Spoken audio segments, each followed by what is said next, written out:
منبر پر تشریف فرما باوقار مداحان بارگاہ مصطفیٰ علیہ تحیت و ثنا، دیگر موقر حاضرین اہل سنت، السلام علیکم ورحمۃ اللہ وبرکاتہ۔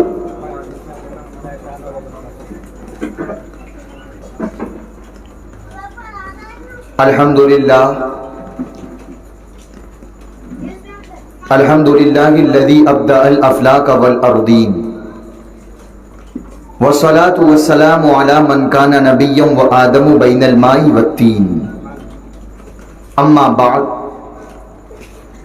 فاعوذ باللہ من الشیطان الرجیم، بسم اللہ الرحمن الرحیم، یا ایہا الذین آمنوا ادخلوا فی السلم کافہ، آمنت باللہ، صدق اللہ مولانا العظیم، وصدق رسولہ النبی الامین المتین الکریم، ونحن علی ذلک لمن الشاہدین والشاکرین، والحمد للہ رب العالمین۔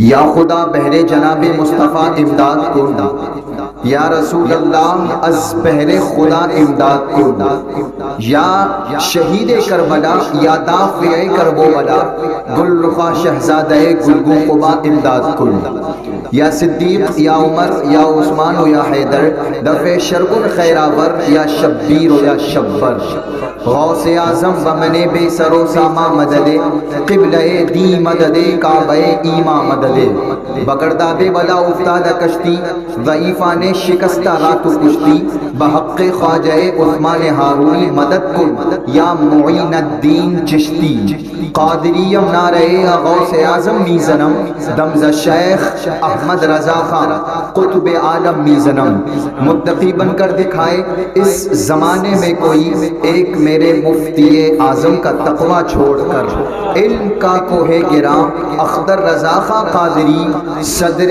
بزم مفتیاں اختر رضا خان قادری۔ آئیے سب سے پہلے اپنے اور ساری کائنات کے مرکز عقیدت حضور رحمت عالم نور مجسم، شاہ آدم و بنی آدم، شہریار ارم، تاجدار حرم، شب اسرا کے دولہا، اللہ کے حبیب، زخم خوردہ انسانیت کے طبیب، حبیب کردگار، شفیع روز شمار، رحمت عالم نور مجسم، ارواحنا فداہ جناب محمد رسول اللہ صلی اللہ تعالی علیہ وعلی آلہ وصحبہ وبارک وسلم کی مقدس بارگاہ میں درود و سلام کا نذرانہ بلند آواز کے ساتھ پیش فرما لیں۔ اللہم صلی علی سیدنا و مولانا محمد معدن الجود والکرم، منبع العلم والحلم والحکم، وعلی آلہ و اصحابہ وبارک وسلم، صلاۃ و سلاما علیک یا حبیبی یا مولائی یا سیدی یا رسول اللہ، علیک الصلاۃ والسلام الف الف مرہ فی کل لمحہ۔ اللہ رب العزت کا بے پایا فضل و کرم کہ اس نے ہم سب کو اس مبارک محفل میں شرکت کی سعادت نصیب فرمائی۔ اللہ رب العزت اس مبارک محفل کو قبول فرمائے اور اس مبارک محفل کے تمام تر برکات و حسنات سے ہم سب کو، اہل محفل کو، بانی محفل کو، اور جو لوگ گھروں میں بیٹھ کر محفل کو سن کر خوش ہو رہے ہیں، اللہ سب کو اس کی برکتوں سے دور و جہان میں مالا مال فرمائے۔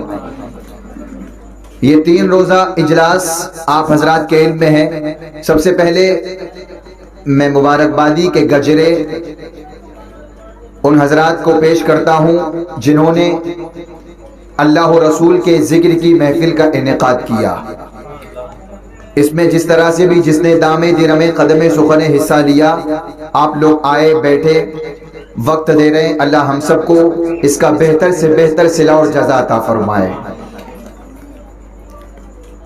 یہ 3 روزہ ذکر شہدائے اعظم یا ذکر شہدائے کربلا علیہم الرحمت والرضوان کا اجلاس، جس کی پہلی کڑی ہماری نظروں کے سامنے ہے۔ انشاءاللہ مختصر، آپ کا زیادہ وقت نہیں لیا جائے گا، کافی دیر سے آپ حضرات بیٹھے ہیں، اور پھر کل پرسوں بھی تو آپ کو آنا ہے نا، بولے انشاءاللہ تشریف لائیں گے آپ لوگ، بلکہ خود نہیں بلکہ اپنے ساتھ اپنے دوست و احباب کو، گھر والوں کو، یا میری آواز جہاں تک پہنچ رہی ہے میں سب کو یہ دعوت دیتا ہوں کہ زیادہ سے زیادہ اس اجلاس میں آ کر کے سرکار امام حسین رضی اللہ تعالیٰ عنہ کی روحانیت پاک کے فیوز و برکات سے مالا مال ہوں۔ اللہ رب العزت مجھے حق بولنے، آپ کو حق سن کر ہم سب کو اس پر عمل کی توفیق عطا فرمائے۔ شب جمعہ ہے آج، کون سی شب ہے؟ شب جمعہ۔ کل انشاءاللہ آنے والا دن جمعہ کا دن ہوگا۔ یہ بھی اس رات کی مقبولیت اور فضیلت پر دلالت کرتی ہے کہ آج اللہ نے شب جمعہ ہمیں عطا فرمایا۔ رحمت عالم صلی اللہ علیہ وسلم کے حدیث پاک کا مفہوم ہے کہ شب جمعہ میں، جمعہ کی شب میں اور جمعہ کے دن میں مجھ پر کثرت سے درود پڑھا کرو۔ بلند آواز سے بولیں۔ مجھے پتا ہے کہ بلوانا پڑے گا، یہاں بولنے کا ماحول نہیں ہے، سبحان اللہ ماشاءاللہ، اس لیے اگرچہ بلوانا پڑے تو مجھے بلوانے کا ثواب اور آپ کو بولنے کا ثواب ملے گا۔ بولیں بلند آواز سے۔ حضور فرماتے ہیں کہ جو شب جمعہ میں اور جمعہ کے دن مجھ پر کثرت سے درود پڑھے، اور ایک روایت میں ہے کہ جو جمعہ کے دن مجھ پر 200 بار درود پڑھے، اللہ اس کے 80 سال کے گناہوں کو معاف فرما دیتا ہے۔ میری بات سمجھ میں آ رہی ہے آپ حضرات کو؟ اردو بول رہا ہوں، اردو، تو اس لیے جہاں اچھا لگے، بات سمجھ میں آئے، سبحان اللہ بول کر اپنے نامہ اعمال میں نیکیوں کا اضافہ کریں، اور پھر اس جلسے کی رونق کو دوبالا کریں۔ مجھ سے پہلے آپ حضرات ناظم اجلاس سے بڑے اچھے اشعار، بڑے اچھے جملے سماعت فرما رہے تھے، اور وہ نعرے تکبیر اور رسالت بلند کروا رہے تھے، اس لیے میں بھی بڑی دور سے تھکا ہارا مسافر آپ کی بارگاہ میں حاضر ہوں۔ میں بھی آپ کی محبتوں کا طالب ہوں، مجھے بھی محبتوں سے نوازے، اللہ تعالیٰ سب کو سلامت رکھے۔ خطبے کے بعد میں نے جس آیت پاک کی تلاوت کا شرف حاصل کیا، اللہ رب العزت نے ارشاد فرمایا، یا ایھا الذین آمنوا ادخلوا فی السلم کافہ۔ اس کا مفہوم اور ترجمہ یہی ہوا، اے ایمان والو۔ اللہ نے ایمان والوں کو مخاطب فرمایا لفظ یا کے ذریعے۔ اردو میں ہم پکارتے ہیں کسی کو تو اے کہتے ہیں، اے فلاں، اے فلاں، اور عربی میں اس کے لیے آتا ہے لفظ یا۔ اللہ نے ایمان والوں کو مخاطب کر کے ارشاد فرمایا یا۔ آپ سمجھ رہے ہیں یہ کوئی معمولی بات ہے؟ کوئی بڑا عالم، کوئی بڑا مفتی ہمیں پکار لے تو ہم پھولے نہیں سماتے، ہماری خوشیوں کی انتہا نہ ہوگی، لیکن خالق کائنات ہمیں مخاطب کر کے ارشاد فرما رہا ہے، یا ایھا الذین آمنو، اے ایمان والو، اے ایمان والو۔ تو اب کیوں ندا فرمائی گئی؟ یا حرف ندا، یا اے ایمان والو، اس لیے کہ اللہ نے ہمیں پکارا تاکہ اللہ کی ندا سے عشق الہی کی آگ ہمارے دلوں میں روشن ہو جائے، اور جب عشق الہی کی آگ ہمارے جسموں میں بھڑکے گی تو آگے جو احکام دیے جائیں گے ہم ان احکام پر عمل کرتے نظر آئیں گے۔ اس لیے کہ بنا عشق کے انسان سے کچھ کام نہیں ہو سکتا۔ عشق پہلی منزل ہے، وہ عشق ہی تھا کہ حضرت ابراہیم علیہ السلام کو نار نمرود میں ڈالا گیا تھا تو آپ خندہ پیشانی سے نار نمرود میں اتر گئے تھے، اور اسی عشق خدا کی برکت سے پوری آگ آپ پر گلزار ہو گئی تھی۔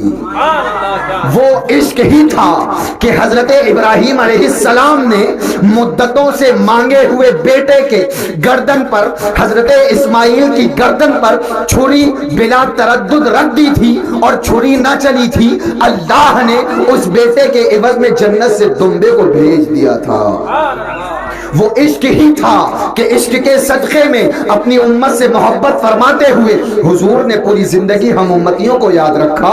رات ہو تو ربی حبلی امتی، دن ہو ربی حبلی امتی. کائنات کا کون سا ایسا گوشہ ہوگا کہ حضور جہاں تشریف لے گئے ہو اور اپنی امت کو یاد نہ رکھا ہو. یہ عشق پہلی منزل ہے، اس عشق کے بعد تمام کام شروع ہوتے ہیں. اللہ نے ہم بندوں کو مخاطب کر کے ارشاد فرمایا یا ایھا الذین آمنو، اے ایمان والو، اے ایمان والو. آگے فرمایا ادخلوا فی السلم کافہ، اسلام میں پورے داخل ہو جاؤ. کیا فرمایا؟ بلند آواز سے بولیں، اسلام میں پورے داخل ہو جاؤ. ایسا نہ ہو کہ ہمارے دل میں اسلام ہو، ہم اسلام کے ماننے والے ہوں، لیکن ہمارا طرز زندگی، ہمارے گھر کا ماحول، ہماری زندگی کے نشیب و فراز، شب و روز غیر اسلامی ہو. ہماری صورت تو اسلامی ہو لیکن سیرت غیر اسلامی ہو، ہماری سیرت تو اسلامی ہو لیکن صورت اسلامی نہ ہو، ہمارا نام تو اسلامی ہو لیکن ہمارا کام غیر اسلامی ہو. اللہ نے ارشاد فرمایا یا ایھا الذین آمنو ادخلوا فی السلم کافہ، اے ایمان والو اسلام میں پورے داخل ہو جاؤ. کیا مطلب؟ تمہارا نام بھی اسلامی ہو، تمہارا کام بھی اسلامی ہو، تمہاری زندگی بھی اسلامی ہو، تمہارا سونا بھی اسلامی ہو، تمہارا اٹھنا بھی اسلامی ہو، تمہارا کام بھی اسلامی ہو، تمہارا پڑوسیوں کے ساتھ سلوک بھی اسلامی ہو، تم دوستوں کی محفل میں رہو اسلام کے انداز میں رہو، تم ماں باپ کے سامنے رہو اسلامی انداز میں رہو. گویا تم پیدا اسلام پر ہوئے ہو تو کوشش کرو کہ تمہاری موت بھی اسلامی ہو، اور جب اسلام پر مرو گے تو میدان محشر میں رسول اللہ کے سامنے شرمندہ نہیں ہوگے بلکہ شاد و آباد ہو کر کے اٹھو گے.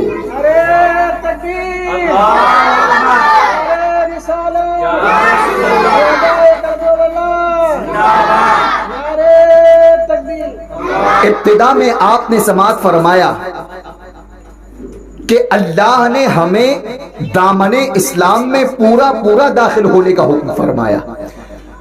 اسلام گویا ایک عمارت کی طرح ہے، ایک بلڈنگ کی طرح ہے اسلام، اور بلڈنگ کے لیے اینٹ کی بھی ضرورت ہوتی ہے، سیمنٹ کی ضرورت بھی ہوتی ہے، ستون کی ضرورت بھی ہوتی ہے. ہم اللہ کا جتنا شکر ادا کریں کم ہے کہ اس نے ہمیں ایمان والوں کے گھر میں پیدا فرمایا. بولو یہ اللہ کا کرم ہے کہ نہیں ہے؟ اللہ چاہتا تو غیروں کے یہاں پیدا فرما سکتا تھا. اللہ نے ایک تو ہمیں انسان بنایا، یہ کرم، اس پر بالائے کرم یہ کہ صحیح و سالم پیدا فرمایا، ہاتھ پیر سلامت، آنکھ ناک سلامت، سننے سمجھنے کی صلاحیت دی. اس پر بالائے کرم یہ ایمان والوں کے گھر میں پیدا کیا. ہم نے آنکھیں کھولی، ہمارے ماں مسلمان، آنکھیں کھولی جس گھر میں ہمارا باپ مسلمان، دیگر رشتہ دار مسلمان. تو اللہ نے جب اتنا کرم ہم پر فرمایا ہے کہ ایمان والوں کے گھر میں ہمیں پیدا کیا ہے، تو کیا اب ہماری ذمہ داری یہ ہونا چاہیے کہ مسلمان کے گھر میں پیدا ہو کر ہم غیر اسلامی طریقے سے زندگی گزاریں؟ میں آپ سے مخاطب ہوں، آپ جواب دیں. ہماری زندگی کیسی ہونی چاہیے؟ ہمارا طریقہ اور طرز عمل تو یہ ہو کہ جب اللہ نے ہم پر نعمتوں کی بارش کی ہے، ایمان والوں کے گھر میں پیدا کیا ہے، تو ہمیں نمازوں کا پابند ہونا چاہیے، ہمیں حرام سے بچ کر زندگی گزارنی چاہیے، ہمیں حلال اختیار کرنا چاہیے، ہمیں تو ماں باپ کے سامنے جھکے رہنا چاہیے، ہمیں تو پڑوسیوں کے ساتھ حسن سلوک کرنا چاہیے. جب ہم راستوں پر چلیں ہماری نگاہیں نیچے ہوں، ہم کسی سے بات کریں ہماری زبان پر جھوٹ، غیبت، چغلخوری، گالی گلوچ نہ ہو، ہمارا چلنا اسلامی ہو، ہمارا بیٹھنا اسلامی ہو، کھانا پینا اسلام کی طرز پر ہو. ہمارے اوپر اللہ نے یہ کرم اس لیے فرمایا کہ زندگی اسلامی گزارو، تاکہ اللہ جب کرم فرمائے تم شریعت کے مطابق زندگی گزارتے رہو، تو پھر جب موت آئے تو موت اس انداز میں آئے کہ لحد میں عشق رخ شاہ کا داغ لے کے چلے، اندھیری رات سنی تھی چراغ لے کے چلے.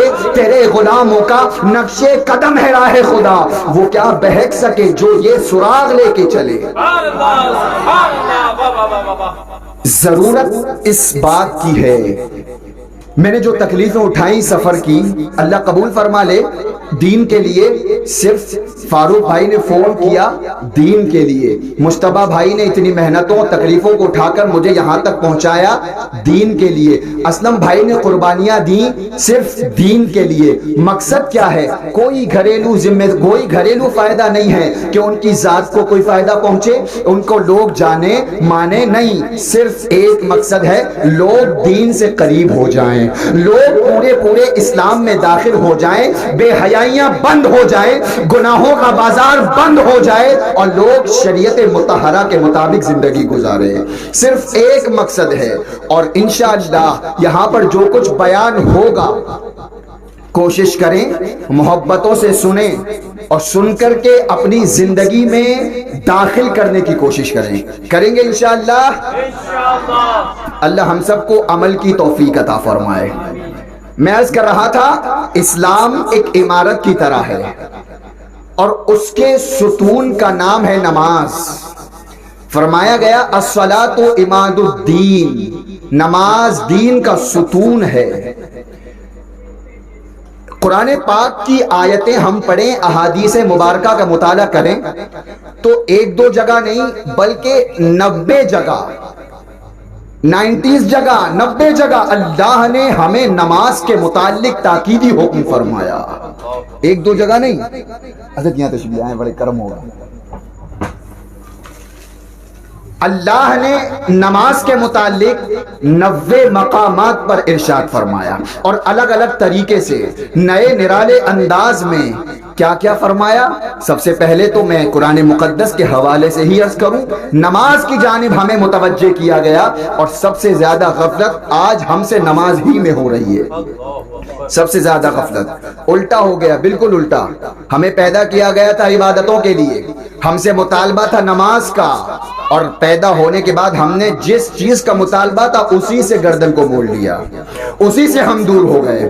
ہونا تو یہ چاہیے تھا کہ نمازیں ہم سے قضا نہ ہوتی، نماز ہمارے لیے، ہم نماز کے لیے، تو نمازیں ہمارے پابندی سے پڑھنا چاہیے تھی، لیکن اس کا برعکس ہو گیا۔ قرآن پاک میں اللہ رب العزت ارشاد فرماتا ہے ذالک الکتاب لا ریب فیہ، کہ یہ قرآن مجید، یہ اللہ کی کتاب، اس میں کوئی شک نہیں۔ آگے ارشاد فرمایا گیا ھدی للمتقین، یہ پرہیزگاروں کے لیے ہدایت ہے۔ آگے فرمایا گیا الذین یؤمنون بالغیب، وہ لوگ جو غیب پر ایمان رکھتے ہیں، ویقیمون الصلاۃ، اور نماز قائم کرتے ہیں، نماز قائم کرتے ہیں۔ اور پھر فرمایا گیا ان الصلاۃ تنہی عن الفحشاء والمنکر، بے شک نماز بے حیائی اور بری باتوں سے روکتی ہے۔ کہیں فرمایا گیا یا ایھا الذین آمنوا ارکعوا واسجدوا واعبدوا ربکم وافعلوا الخیر لعلکم تفلحون، اے ایمان والو رکوع کرو، سجدہ کرو، اپنے رب کے آگے نماز پڑھو، اپنے رب کی عبادت کرو تاکہ تم رحم کیے جاؤ۔ کہیں فرمایا وَأَقِمِ الصَّلَاةَ لِذِكْرِي، میرے ذکر کے لیے، میری یاد کے لیے نماز قائم کرو۔ کہیں فرمایا وَأَقِيمُوا الصَّلَاةَ وَآتُوا الزَّكَاةَ وَارْكَعُوا مَعَ الرَّاكِعِينَ، نماز قائم کرو اور رکوع کرنے والوں کے ساتھ رکوع کرو، سجدہ کرنے والوں کے ساتھ سجدہ کرو۔ کہیں فرمایا وَأَقِيمُوا الصَّلَاةَ وَآتُوا الزَّكَاةَ وَأَطِيعُوا الرَّسُولَ لَعَلَّكُمْ تُرْحَمُونَ، نماز قائم کرو، زکوٰۃ دو اور رسول کے احکام کی پابندی کرو تاکہ تم پر رحم کیا جائے۔ کہیں فرمایا وَأَمُرْ أَهْلَكَ بِالصَّلَاةِ وَاصْطَبِرْ عَلَيْهَا لَا نَسْأَلُكَ رِزْقًا نَحْنُ نَرْزُقُكَ وَالْعَاقِبَةُ لِلْمُتَّقِينَ۔ یہ قرآن پاک کی آیتیں ہیں، اس جیسے نہ جانے کتنی جگہ، متعدد جگہ وَأَقِيمُوا الصَّلَاةَ وَأَقِمِ الصَّلَاةَ، نئے نئے انداز میں نماز کا اللہ نے ہمیں حکم عطا فرمایا۔ اچھا صرف ہمیں ہی حکم دیا یا انبیاء کرام کو بھی حکم دیا گیا؟ جو معصوم تھے، جو گناہوں کا تصور نہیں وہاں پر، اللہ نے انہیں بھی حکم دیا۔ وہ بھی سماعت فرما لیں مختصر۔ حضرت ابراہیم علیہ السلام نے اللہ کی بارگاہ میں دعا کی تھی تو یہی تو دعا کی تھی رب اجعلنی مقیم الصلاۃ ومن ذریتی ربنا وتقبل دعا۔ حضرت ابراہیم علیہ السلام دیکھیں نماز کی محبت، دعا کر رہے ہیں اے اللہ مجھے بھی اور میرے گھر والوں کو نماز قائم کرنے والا بنا۔ یہ ہے نبیوں کی دعا، اور جب وہ گناہوں سے پاک ہوئیں اور پھر ان کی ذمہ داری، ان کی دعائیں یہ ہیں، تو ہمیں کس قدر نماز کا عادی ہونا چاہیے۔ حضرت ابراہیم دعا کر رہے ہیں، رب اجعلنی، اے میرے رب مجھے اور میرے گھر والوں کو نماز قائم کرنے والا بنا، وتقبل دعا، اور ہماری دعاؤں کو قبول فرما۔ انہی کے صاحبزادے حضرت اسماعیل علیہ السلام نے کے بارے میں اللہ نے ارشاد فرمایا، وَكَانَ يَأْمُرُ أَهْلَهُ بِالصَّلَاةِ وَالزَّكَاةِ، کہ حضرت اسماعیل علیہ السلام اپنے گھر والوں کو نماز کا حکم دیتے تھے۔ انبیاء کرام کی نماز دیکھو اور نماز کی محبت دیکھو، اور ہمارا طرز زندگی دیکھو، ہم کس راستے پر جا رہے ہیں، قرآن کیا کہہ رہا ہے، اسلامی تعلیمات کیا ہیں، ہماری زندگی ہونی کیسی چاہیے، اور ہمارا راستہ کہاں جا رہا ہے، وہ توجہ سے سنیں۔ انبیاء کرام نماز کے بارے میں دعا کر رہے ہیں، اور دیکھیں حضرت لقمان علیہ السلام نے اپنے بیٹے کو نصیحت فرمائی تھی۔ کون سی نصیحت تھی؟ دنیا کی جائیداد کی نصیحت نہیں کی تھی۔ فرمایا، قرآن پاک کی آیت ہے، یا بنی اقم الصلاۃ، اے میرے بیٹے نماز قائم کرتے رہنا۔ آپ کی توجہ لے کر کے جا رہا ہوں کہ کامیابی کہاں ہے، عافیت کہاں ہے، شفا کہاں ہے، دنیا کہاں ہے، آخرت کہاں ہے، وہ توجہ سماعت فرمائیں۔ حضرت موسیٰ علیہ السلام کو نبوت سے سرفراز فرمانے کے بعد ہدایات جو دی گئی تھی، وہ سب سے پہلی جو ہدایت تھی وہ یہی تھی، اے موسیٰ میری بارگاہ سے نبوت کو عطا کر دیا گیا، معجزات سے تمہیں لیس کر دیا گیا، اب تمہاری ذمہ داری ہے کہ نمازوں کو ادا کرتے رہنا۔ حضرت عیسیٰ علیہ السلام نے بچپن ہی میں نبوت کا اظہار فرمایا تھا، اس کے فوراً بعد نماز کی تاکید کی تھی۔ حضرت عیسیٰ علیہ السلام فرماتے ہیں، وَأَوْصَانِي بِالصَّلَاةِ وَالزَّكَاةِ وَكَانَ عِندَ رَبِّهِ مَرْضِيًّا، کہ اللہ نے مجھے وصیت کی ہے نماز اور زکوٰۃ ادا کرتا رہوں۔ یہ قرآن پاک کی آیتیں ہیں، میں قرآن کی آیت سنا رہا ہوں، اللہ کا فرمان سنا رہا ہوں کہ اگر تربیت چاہتے ہو، اپنے گھر میں صحیح ماحول چاہتے ہو، اپنی تربیت چاہتے ہو، زندگی میں عافیت مقصود ہے، اگر زندگی خوشگوار بنانا چاہتے ہو تو سب سے پہلے رب کی بارگاہ میں جھکنا ہوگا، نماز کی پابندی کرنی ہوگی۔ اگر نماز سے دور رہ کر کوئی سوچے کہ میں کامیاب ہوں تو وہ اس کی بے وقوفی ہو سکتی ہے، خام خیالی ہو سکتی ہے۔ پرواز اصل تو یہی ہے کہ انسان رب کے آگے جھک جائے، اصل کامیابی نماز میں ہے۔ قرآن سنا آپ نے، قرآن میں نماز کے متعلق کتنی تاکید سے فرمایا گیا، فرمایا عبادات اور ہیں، روزہ ہے، بولو ہے روزہ، حج بھی ہے، زکوٰۃ بھی ہے، لیکن پورے قرآن میں توجہ سے سنیں گے، پورے قرآن میں نماز کو کہیں بھی ادا کرنے کا حکم نہیں دیا، ادا کا حکم نہیں دیا۔ روزہ رکھو، ادا کرو، حج کرو، ادا کرو، زکوٰۃ دو، ادا کرو، لیکن جب نماز کا معاملہ آیا تو نماز کی حفاظت کرنے کا حکم دیا، نماز قائم کرنے کا حکم دیا۔ اقم الصلاۃ لذکری، اس کا مطلب کہ اللہ کے نزدیک تمام احکام میں سب سے زیادہ پابندی کے ساتھ ادا کری جانے والی نماز ہے، سب سے زیادہ پابند کی حامل ہے تو نماز ہے، اور ہم اسی سے غافل ہیں۔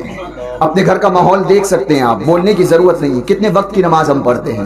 مسجد اللہ کا کرم ہے، مسجد بھی ہے، عالیشان پنکھے اور ستون اور ہمارے سر پر چھت ہے، اس کے باوجود ہم مسجدوں میں نہیں جاتے نماز کے لیے۔ اچھا آئیے حدیث دیکھیں، حضور نے کیا فرمایا نماز کے متعلق، اور پھر آپ کے ذہن کو میں اور قریب لے کے چلوں جس مقصد سے ہم یہاں حاضر ہیں۔ رحمت عالم صلی اللہ علیہ وسلم نے ارشاد فرمایا، بخاری شریف کی حدیث ہے، حضرت ابو ہریرہ رضی اللہ تعالیٰ عنہ اس حدیث پاک کے راوی ہیں۔ حضور نے ارشاد فرمایا، بتاؤ، اور میں آپ لوگوں سے بھی پوچھوں حضور ہی کا سوال رکھ کر، کسی کے گھر کے باہر کوئی نہر جاری ہو، نہر دریا، اس میں وہ روزانہ 5 بار غسل کرے، نہائے، اس کے بدن پر کوئی میل باقی رہ جائے گا؟ بولیں آپ حضرات، اس کے بدن پر کوئی میل باقی رہے گا؟ نہیں رہے گا نا۔ انسان روزانہ 1 مرتبہ نہاتا ہے تو وہی بہت بڑی بات ہوتی ہے، اور جب 5 مرتبہ غسل کرے بلا تشبیہ و بلا تمثیل، حضور نے ارشاد فرمایا کہ جو اللہ کے لیے 5 وقت اللہ کی بارگاہ میں حاضر رہے گا، اللہ اس کے سارے گناہوں کو معاف فرما دے گا۔ اس کے جسم پر گناہ نہیں رہیں گے، لیکن شرط یہ ہے نماز قائم کرو، کیونکہ فرما دیا گیا ان الصلاۃ تنہا عن الفحشاء۔ ایک اور حدیث پاک دیکھیں، مسلم شریف کی حدیث ہے، رحمت عالم صلی اللہ علیہ وسلم نے ارشاد فرمایا، بندے اور کفر کے درمیان، توجہ سے سنیں، ہمارے بچے بھی ہیں، بچیاں بھی ہیں، نوجوان بھی ہیں، ضعیف حضرات بھی ہیں، سب کی توجہ، ہمیں سب کو سیکھنے کی ضرورت ہے، ہم سب کو نصیحت کی ضرورت ہے۔ حضور نے فرمایا بندے اور کفر کے درمیان حد فاصل، یعنی فاصلہ کرنے والی، فرق کرنے والی چیز صرف نماز ہے۔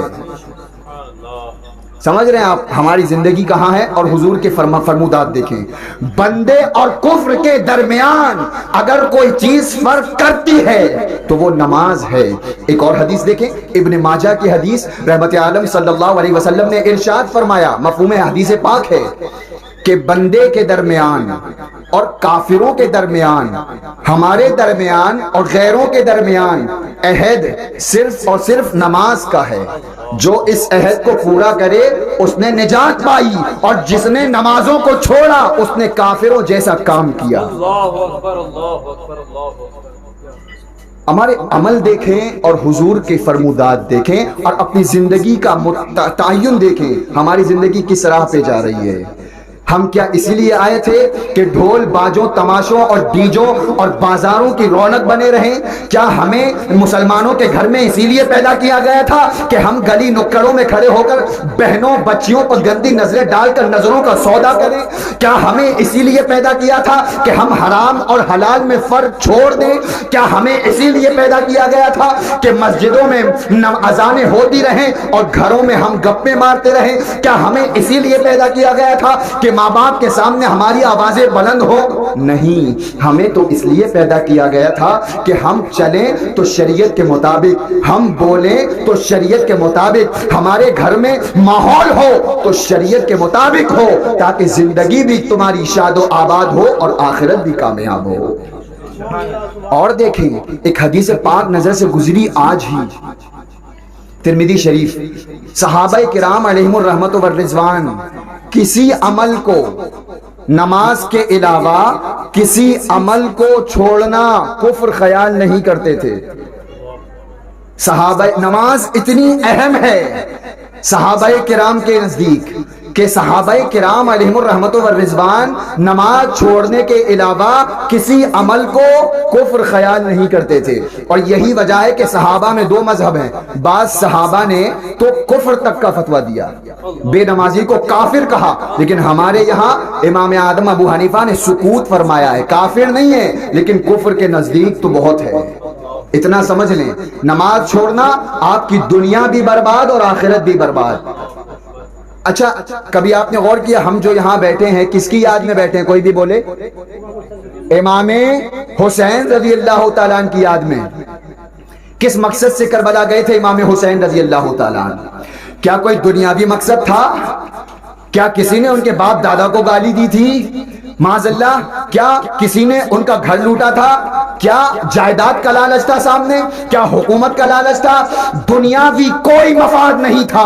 تاریخ کے اوراق گواہ ہیں، کوئی مائی کا لال ثابت نہیں کر سکتا کہ امام حسین کربلا میں حکومت کے لیے گئے تھے۔ امام حسین کربلا میں اگر گئے ہیں تو صرف اور صرف نانا جان کی شریعت بچانے کے لیے گئے تھے۔ شریعت کو بچایا امام حسین نے، اور ایسا بچایا خود بھی قربان ہو گئے، اور محمد کو قربان کیا، علی اکبر کو شہید ہوتے دیکھا، قاسم کے لاشے کو تڑپتا دیکھا، اپنے بچے علی اصغر کے حلقوم پر تین برداشت کیا، لیکن اپنے جبین پر ذرا بھی تردد نہ آنے دیا، اپنے پائے اطہر میں ذرہ برابر لرزے کا اندازہ نہیں تھا۔ کیا وجہ تھی؟ صرف ہماری اصلاح کے لیے، امت گمراہ نہ ہو، امت شریعت کی پابند ہو جائے، امت گناہوں سے باز آ جائے۔ یزید کا جو فسق و فجور تھا وہ کھلے عام شراب پیتا تھا، کھلے عام زنا ہوتا تھا، معاذ اللہ ماؤں بہنوں سے لوگ نکاح کرتے تھے، معاذ اللہ طرح طرح کے فسق و فجور تھے اس کے۔ اسی سب پر سرکار امام حسین رضی اللہ تعالیٰ عنہ نے قدغن لگانے کے لیے، انہی گناہوں کا بازار بند کرنے کے لیے کربلا کی سرزمین کا سفر کیا تھا۔ امام حسین ہیں، نبی کے نواسے ہیں، چاہتے تو بڑی آرام کی زندگی گزارتے، عیش و عشرت ان کے